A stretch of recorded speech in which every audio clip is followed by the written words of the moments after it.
Hello दोस्तों, स्वागत है आपका हमारे यूट्यूब चैनल सबसे अनोखा सेंटर में।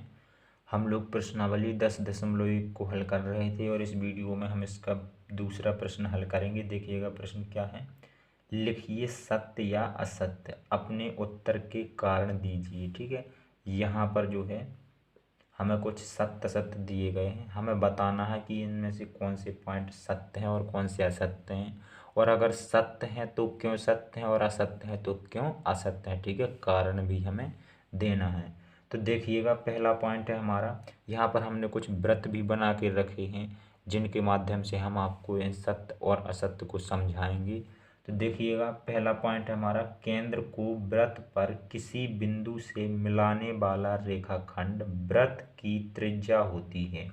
जो ये हमारा केंद्र होता है, कह रहा है अगर इस केंद्र को इस वृत्त की जो ये परिधि है इस पर कहीं भी मिला दें इस केंद्र को, तो जो ये रेखाखंड बनते हैं इन रेखाखंडों को क्या कहते हैं, त्रिज्या कहते हैं। पॉइंट कह रहा है, तो ये तो बिल्कुल सही बात है।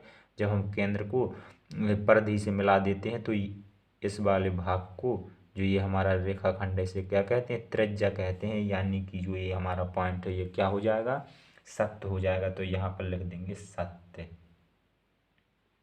अब हमें कारण भी देना था तो यहाँ पर लिखेंगे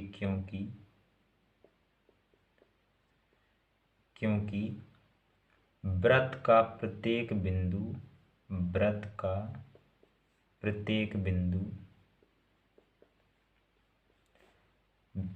बिंदु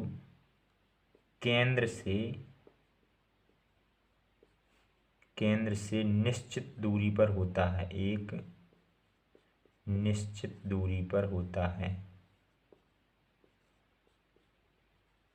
निश्चित दूरी पर होता है। ठीक है, यहाँ से यहाँ पर भी केंद्र से जो बिंदु जितनी दूर होगा वही दूसरा बिंदु भी केंद्र से उतना ही दूर होगा। जहाँ भी हम कोई भी बिंदु ले लें वो केंद्र से हमेशा निश्चित दूरी पर होगा, समान दूरी पर होगा। ठीक है, तो ये हमारा पहला पॉइंट हो जाता है।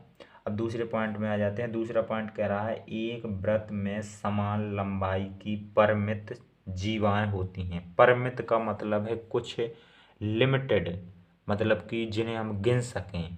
कहता है कि किसी वृत्त में कुछ लिमिटेड जीवाएं होती हैं, जैसे कि ये वाला, ये हमने परिधि के दो बिंदुओं को मिला दिया तो ये हो जाती है हमारी जीवा।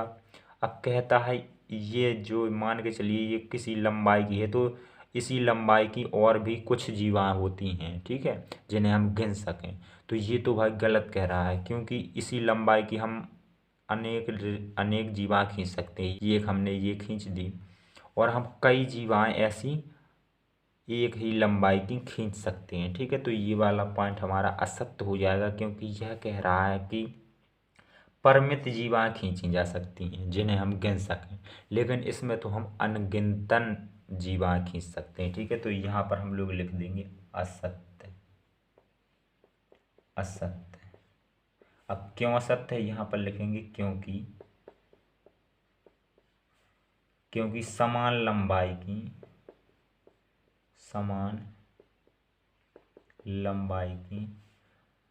अनेक, या फिर कह लें अपरिमित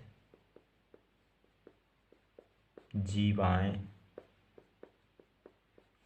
खींची जा सकती हैं, खींची जा सकती हैं। ये हो गया हमारा दूसरा पॉइंट। अब देख लेते हैं तीसरा पॉइंट क्या है। यदि एक वृत्त को 3 बराबर भागों में बांट दिया जाए तो प्रत्येक भाग दीर्घ चाप होता है। ठीक है, ये जो हमारी परिधि है, कह रहा है इस वृत्त की परिधि को अगर हम 3 बराबर भागों में बांट दें इस प्रकार से, मान के चलिए एक ये भाग है, एक भाग ये है, एक भाग ये है। कह रहा है ये हमने पूरे वृत्त को 3 चापों में बांट दिया। इसे क्या कहते हैं, इस वाले भाग को चाप कहते हैं, वृत्त की परिधि के भाग को चाप कहते हैं। तो कह रहा है ये तीनों भाग बराबर हैं तो प्रत्येक को हम दीर्घ चाप कहते हैं। क्या कहते हैं, प्रत्येक को दीर्घ चाप कहते हैं, कह रहा है। तो ये तो भाई गलत बात है, दीर्घ चाप कैसे कहेंगे, क्योंकि कोई छोटा बड़ा है, ये तो तीनों बराबर हैं। ठीक है, तो ये पॉइंट भी हो जाएगा हमारा असत्य। तो यहाँ पर लिखेंगे असत्य। यहाँ पर लिखेंगे क्योंकि प्रत्येक चाप बराबर है, और जब बराबर है तो हम दीर्घ चाप और लघु चाप का तो बराबर है। ठीक है, क्योंकि बराबर है तो हम दीर्घ चाप और लघु चाप तो बता नहीं सकते। चलिए अब चौथा पॉइंट देखिएगा, वृत्त की एक जीवा जिसकी लंबाई त्रिज्या से दोगुनी हो वृत्त का व्यास होती है। कह रहा है जब ये हमारी वृत्त की त्रिज्या होती है तो इस त्रिज्या का हम दोगुना कर दें, इस तरफ से इस प्रकार से मिला दें, तो ये भी हमारी त्रिज्या है, ये वाली भी हमारी यहाँ से लेके यहाँ तक त्रिज्या, और ये भी हमारी यहाँ से यहाँ तक त्रिज्या। तो कहते हैं जो ये है पूरा ये हमारा व्यास होता है। बिल्कुल सही बात है, यहाँ पर लिख देंगे हम सही, क्योंकि इस पूरे को क्या कहते हैं, हम इस पूरे को कहते हैं व्यास। तो यहाँ पर लिख देंगे सत्य है। क्यों सत्य है, यहाँ पर लिखेंगे क्योंकि जो व्यास होता है उसकी परिभाषा ही होती है कि व्यास त्रिज्या का दोगुना होता है, त्रिज्या का दोगुना होता है।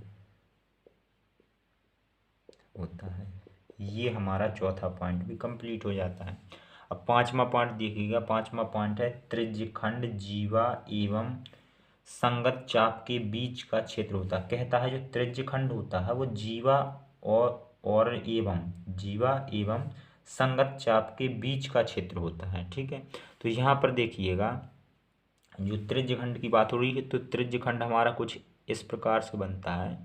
हम परिधि पर दो जीवा खींच देते हैं तो ये वाला जो भाग होता है, ये वाला भाग ये होता है हमारा त्रिज्यखंड। ठीक है, कह रहा है त्रिज्यखंड जीवा एवं संगत चाप के बीच का क्षेत्र होता है। तो यहाँ पर जीवा कहाँ दिख रही है, जीवा तो हमें कहीं दिख ही नहीं रही है। ठीक है, तो ये वाला पॉइंट क्या हो जाएगा, असत्य हो जाएगा। ये तो हमारी त्रिज्या है, हाँ चाप तो है लेकिन जीवा नहीं है इसमें। ठीक है, तो ये हो जाएगा हमारा असत्य, यहाँ पर लिख देंगे असत्य।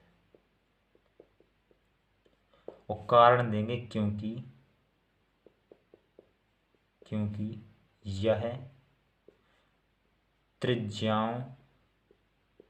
त्रिज्याओं और